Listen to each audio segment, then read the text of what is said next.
started when I was 16 years old working at Long John Silver's. And since then, I've worked my way through different areas of the hospitality. What technology brings, whether it's just, let's say, you want to get onto your Netflix account, right? So can I log in on my Netflix on my phone and put it on the screen, or do I have to log into my Netflix account on the TV that's there in front of me? It's about AI has been fantastic from a revenue management standpoint. Take Airbnb for a second. While they're a competitor of ours, I was impressed with their ease of use from a guest standpoint, right? When you book Airbnb, you do everything on your phone. All the communications coming through on a whether it's a text or whether it's an app on your phone.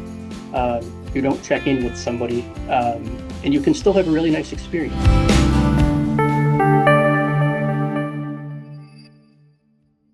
Hello, everyone, and welcome to another episode of our podcast, Reshape Hospitality with Tech. I'm your host, Maria, and here is my co host, Farzan. Joining us today is Brandon Sheldon. He is an expert hotelier with extensive experience in the hospitality industry. He is going to tell us about the industry insights that are about to reshape the industry. Welcome to the show, Brandon. It's a pleasure to have you here. Yes, thank you. I'm honored to be here and excited to talk with you all today. Can you please give us a quick overview of your background to our audience? How did you start your career?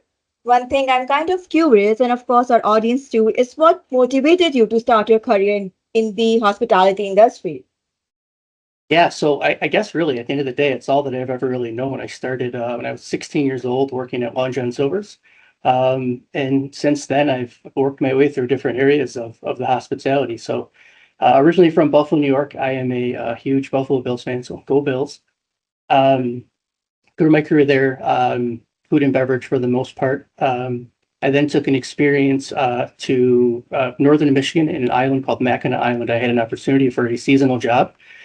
And I said, "Hey, why not?" I was young. It was just me. Seemed like a great opportunity, so I did it. 9 years later, I grew from a director of catering up to the general manager of Mission Point Resort. I met my wife. I had my first child. It was an amazing opportunity for me.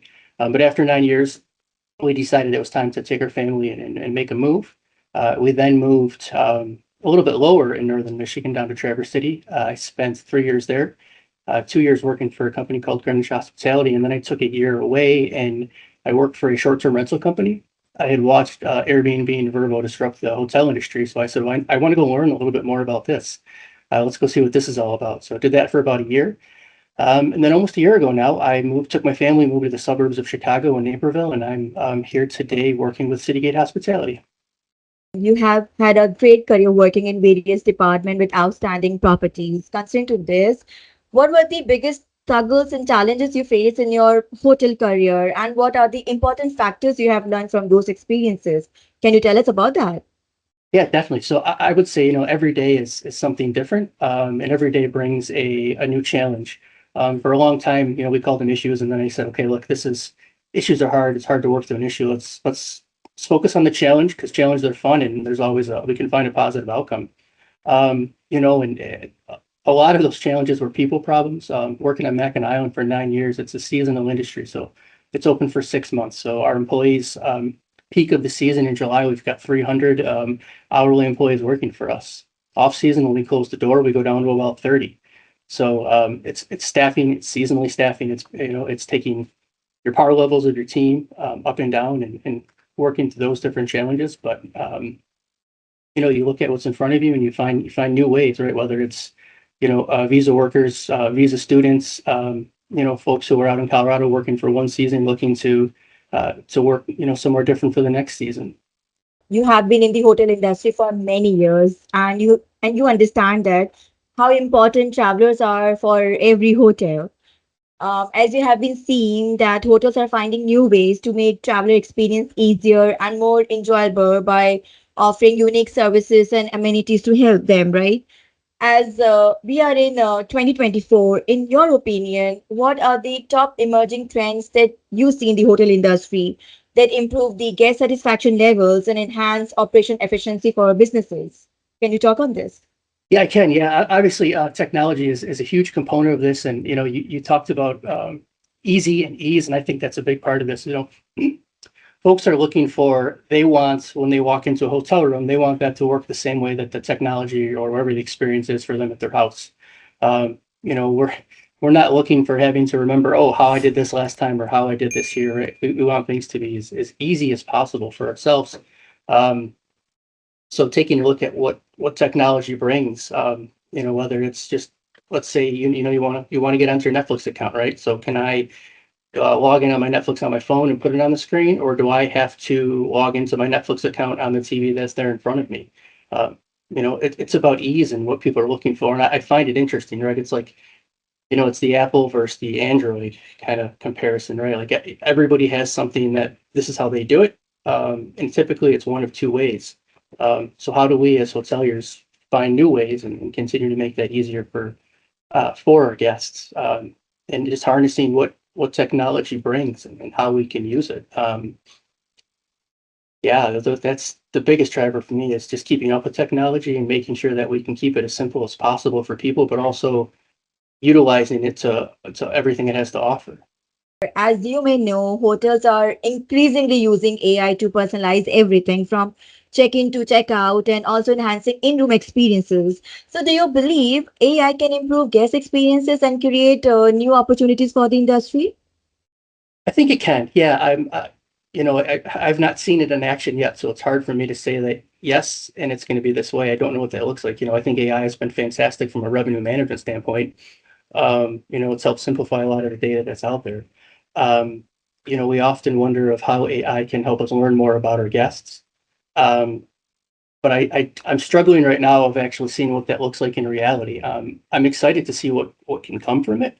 I'm hopeful. I'm hopeful we can. You know, so as of today, right, we've got 100 check-ins. 10 of those are VIPs. We spend a lot of time trying to learn about those 10 VIPs. But what about those other 90 guests? Right? And while they all have a great experience, and once they get to the hotel, we can learn a little bit about them. But how can we make it easier for the, you know, for the front office team to learn more? And I think AI is going to be able to do this. Um, it's just I want to see it in practice first. Besides this, Brandon, we know that the past few years have been tough for the hospitality industry because of the pandemic. There were challenges like inflation and raising prices. In your opinion, what challenges did the industry face and what impact did they have on the guests? Yeah, definitely. So I think you know, inflation and the rising cost, and I would say it's ever really since COVID. You know, for a while there, we saw the prices of everything go up, and well, we can, you know, we can get that $300 a night for the room, but that's not a reality anymore. You know, and the hard part is like we don't want to continue to pass expenses off on the guest, right? So you'll get credit card fees as an example, and that's a great debate these days. Is, you know, if that 3% that Visa's charging us as the operator, should we pass that off to the guest or not? And um, you know, I know some people do it. We don't do it today. Who's to say that in a year from now that may change? I think it's becoming more and more normal. Um, but I know I look at myself as a consumer as well, and I would tell you that I've paid a lot more attention to what things cost over the past kind of 2, 3 years. And you know, my wife will come home with the groceries, and I'm like, "We paid how much for those tomatoes?" Um, you know, and a few years ago, it just never even really thought about it. So it's changed, and hotel guests and restaurant guests, they're really looking at what they're getting for their dollar today. You know, we've been throwing around the ideas in a few of our different restaurants as well. Is it, you know, do we focus on average check, and how do you increase value for people? Because value is such a important thing today.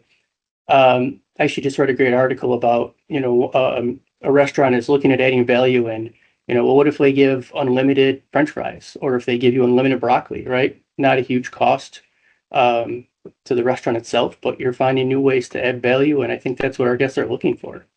At the start of your career, were there any inspiring people in hospitality who helped you in building your career and achieving goals? So, can you share the name with us? Yeah, definitely. I would say a lot of it came from the folks that I've worked with throughout my career. So when I was in Buffalo, I was an assistant banquet manager. Excuse me, an assistant banquet manager. It was that first real job I had out of school. There was a director of catering there, Michael Kaczynski, who you know, I listened and I soaked up everything he would tell me. And then when I got to my time in Michigan on Mackinac Island, Bradley McCallum was the general manager. We started out within 6 weeks of one another, and we hit it off. And um, I watched him and the way he went about things, and I just I learned, I took notes, I listened as much as I possibly can. I also had some folks though throughout my career that I learned, okay, I don't want to do it that way. That wasn't as effective as I'd like to be. I once had someone who always talked about efficiencies. How do you become more efficient? How do you become more efficient? And while today I think efficiency is really important, it's almost like, well, we've got to find a way to be effective. Um, so, I've different people, but I would say, Bradley and Michael were huge forces in my career to help me where I am today. As we talk about the people that helped you in building your career, so what was the best advice they gave you that added value to your career? Oh, that's a great question. Um, oh, um, I would say it's probably, there's a little motto like, work smart and not hard. But one of the big focuses that they would often talk to me about is, okay, well, you have to work hard, right? No matter what you want to do, and it's, well, how do you work harder than the person next to you? But at the same time, right? It wasn't about working more hours, and it wasn't about, putting all this time in the job. It was, when you're there, you need to make sure you're going to get the most out of your time.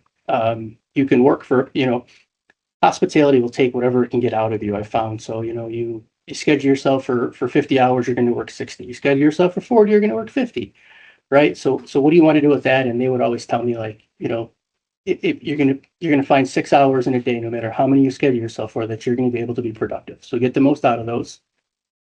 And remember, you can probably shave an hour off the front and the back end of the day. Can you tell us about CityGate, which is a hospitality management company?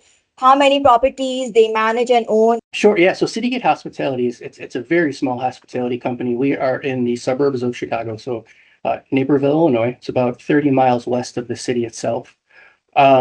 We when you break it down at the end of the day, we sit on about a 19-acre campus here. That was developed for us. And really, we've got one hotel under our umbrella, Hotel Arista. We've got 5 different restaurants. We've got 2, let's call them employee cafeterias, because on the campus, we've got different office buildings. And then we've got our spa and salon. So it's not a large company at all. Um, but it's been in existence now for about 14 years. It's been successful, and I'm proud to be a part of the team now. As the vice president of operation at CityGate, do you mainly focus on planning operation or do you spend more time in designing strategies?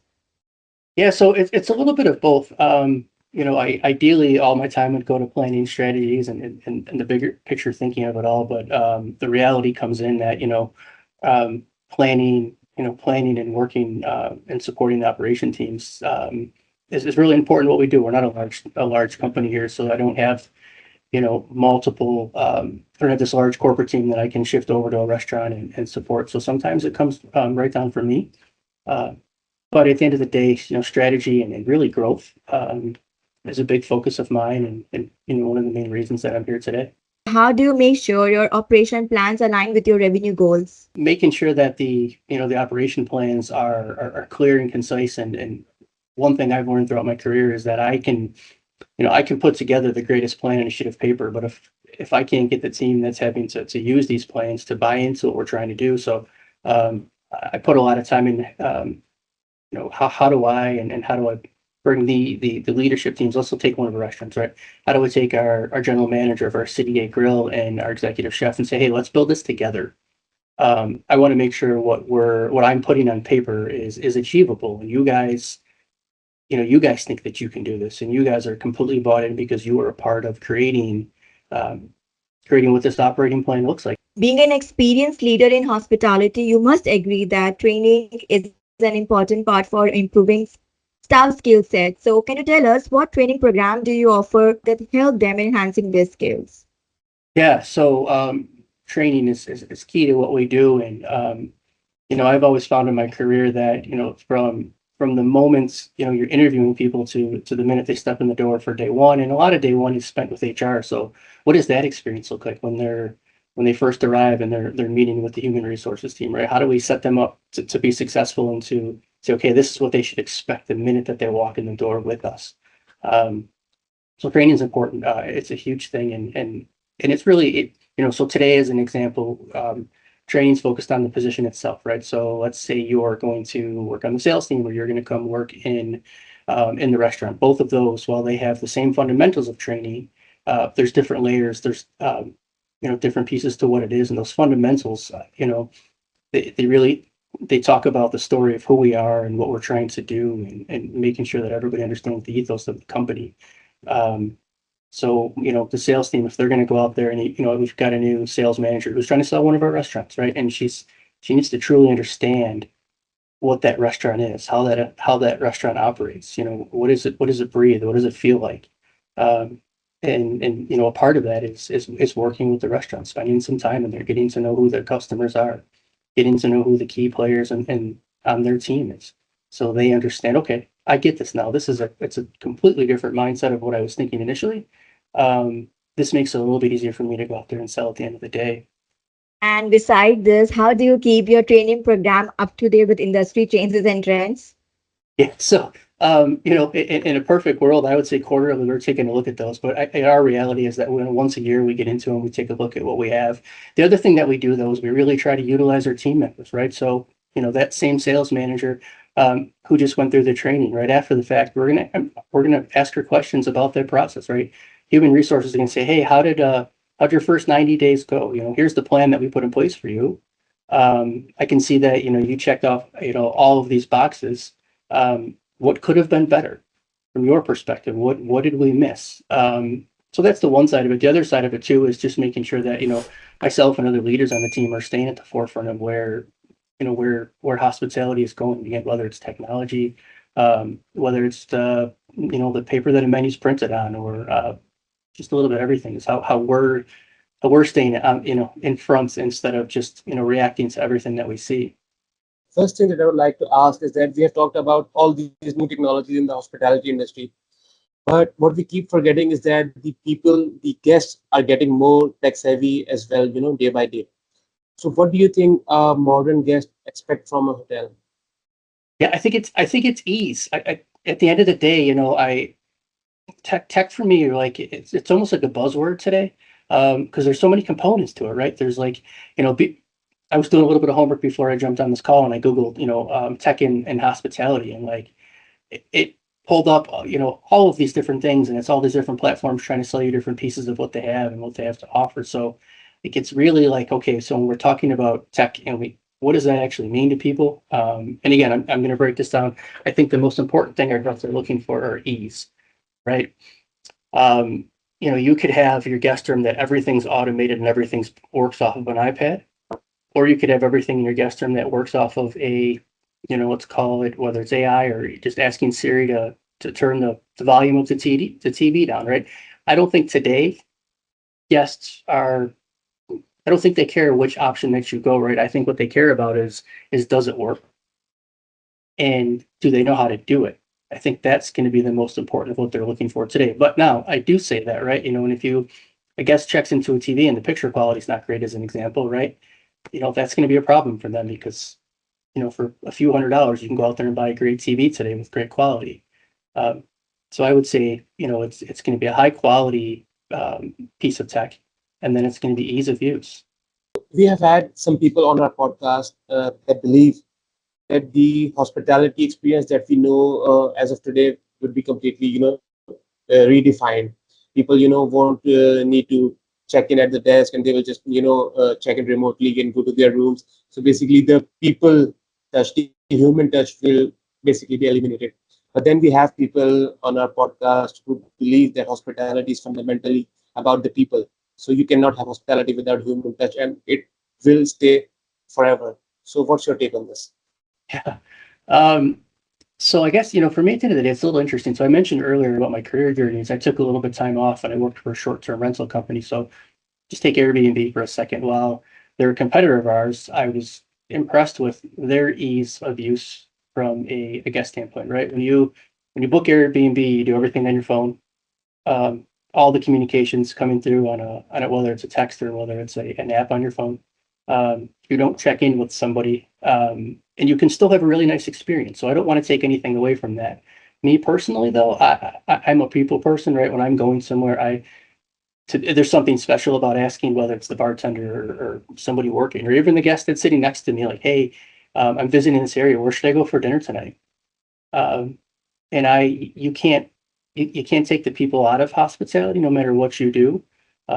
So I don't think that's ever going to change. I do think though, again, some people enjoy not having to, when they're checking in to talk to somebody at the front desk. I do think they like that. So I think, the future of hospitality is going to be completely different than what we're used to today. But I also think there's going to be a lot of similarities, and for me, it's going to come down to people because, um, you know, people are who we are. People are what make a great hotel, and same for a restaurant. You also talked about Airbnb. So what I would like to ask is that these alternate accommodations, are they really a competition to the hospitality industry, or they have like their own separate space? They're definitely competition to the industry, and I think it's as a hotelier, I think it's making myself and I'm sure others take a look at what are the experiences that we have to offer, and I guess if, when I travel today, if I'm traveling with just myself and my wife, right, we're going to stay at a hotel. There's no question about it. That's what we enjoy. We like the amenities. We like the experiences. We like all that. But the other side is I've got two children, right? I've got my daughter who is 7 months and my son who's 3 years old. So when we're traveling, staying at that 2 or 3 bedroom condo or home is much more convenient for the lifestyle that we need when we're there. So, um, but you say that, and it's so if we're thinking about developing another hotel, what does that model look like to us, right? Should all this be kind of your standard studio style guest rooms, or should we be incorporating a little bit more of an apartment feel into what we're doing?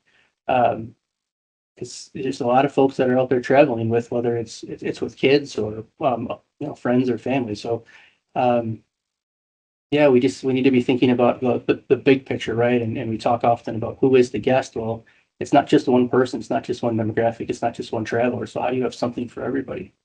We have been talking about new technologies, and every day we see something new in the hospitality industry.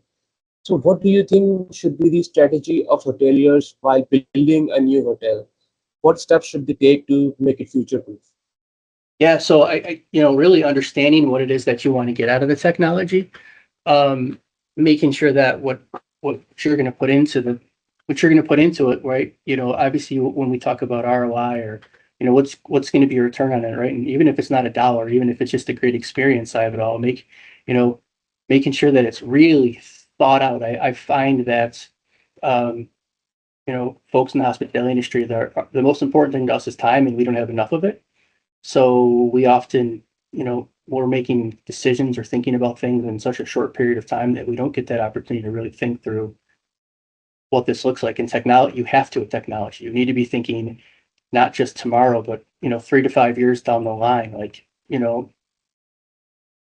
what am I going to put into my guest room today that in 5 years from now we'll still be able to use it. And I don't have the answer to that. I'm not really sure what that is, but I just uh, making sure that these folks they're really taking the time to think about what their guests want, how they're going to deliver it to them, and then actually at the end of the day, what does that mean for the folks that you have working on your team? One of the biggest struggles in industry today is hiring people. So when you're putting all these fancy things into the room from a technology standpoint, which we think are important, does your staff know how to use them? Are they helpful for the folks that have to clean the room or have to check somebody into that room, or those engineers who when they get a call that something's not working, how are they going to get up there and how are they going to fix it themselves? As you talked about ROI, basically ROI is sort of a bottom line when we talk about new technology. So, how do you think revenue management can be, enhanced by things like AI or big data specifically? Yeah, I think it already has. I mean, it's allowing us to, take, I'm going to call it the emotional side of the human out of it, right? How many times you're on a call with the revenue team and you've got three people who all have a really strong opinion, and they're all different. They're different opinions. So I think AI and big data says, okay, well, this is exactly how you're going to do it. Here's at the end of the day, this is black and white for you. This is exactly what you should be doing. This is what the rate should be, or whether you need a 2 night minimum on or whatever it is. So. Uh, it's a huge benefit to us. Again, we're people, and emotions drive a lot of what we do. So that I think is where the excitement from AI and big data comes from. Is it's going to help take us forward without having to overthink things. What do you think is the exact balance that should be held between the emotional side of things and the analytical side of things? For example, if you're talking about the holiday season, so obviously prices will go up, dynamic pricing comes into play. But how do you balance between the emotional aspect of attracting guests for, let's say, establishing uh, your brand for the future, or just getting the maximum ROI for that particular season? Yeah, that's a great question. Well, I think at the end of the day, right, it can't just be about the ROI and the bottom line, right? It's got to be about that guest experience and, um, focusing on to make sure that everybody coming in the door when they walk out of there says, "Wow, that was great." Um, so I think that to me at least is probably the most important part of this. And obviously from a financial side, right? You want to make a little bit of money and make sure everybody's happy there. But um, yeah, so if we're looking at what we're going to do for our holiday rates, so well, what does that mean to us, right? So do we want to take our rates up 10%, 15%, 20%, and then what is the competition around us doing, and if we're going to be higher than competition, what is the value that we're adding, right? What's setting us apart from them going to stay somewhere down the road? So we really, that's again, this is where the emotional side comes in to make sure we're really thinking about these things, right? So it's easy to say, okay, we're going to lift ADR by 10%. That's the easiest thing we can do. But the hard part becomes, okay, well, if we're going to do that, what is the outcome that we want from it, right? And it's that guest walking out of there that says, wow, that was great. You know, I had a great meal, I had a great experience, I had a great stay, I had phenomenal sleep. Uh, About the whole experience for people. Should I say that we should have technology for the tangibles and humans for intangibles? Yes, yes, yes. One thing I would like to ask is that hospitality has constantly suffered through staff shortages, specifically after pandemic. How do you think the situation is now, specifically with the help of technology? Yeah, so it's I would say a year and a half ago, I never would have thought we would see, the amount of applications we're seeing today. So I think there's a positive sign there. But I also think again, technology has helped. Um, whether it's let's just take the reservations department as an example, an area where it's been difficult to fill positions. You had during COVID where a lot of it went remote. Folks are back in the offices today. Some folks don't want to come back in, right? So um, technology allows us to reduce the number of workforce we have in reservations, right? We're not trying to eliminate positions and people. What we're trying to do is we're working towards, okay, well, we've got 3 open positions, so how do we make sure that our guests at the end of the day don't feel that? And that's where the technology comes in. It's, I would say, 75% of our bookings are coming from whether it's somebody on the phone or on a computer, not actually calling into a call center. um, so that's just a simple way of where it's came from. And then, how are you using AI or just, the basic systems to answer guest questions, right? When a guest calls the hotel, 80% of the time it's for a simple question um, that AI or whatever it may be could answer for them. So how do you utilize those systems, make sure that your team's prepared to answer those other questions that aren't the simple things of what time is checkout or where do I park or tell me about the amenities you have to offer on your property. Do you think attending hospitality events and conferences help hoteliers and tech companies more with growing their businesses or with brand awareness? What's your opinion on this? Yeah, so to be honest with you, since COVID, it's been a while since I've really done and went to many conferences. I've went to a few, nothing really to note.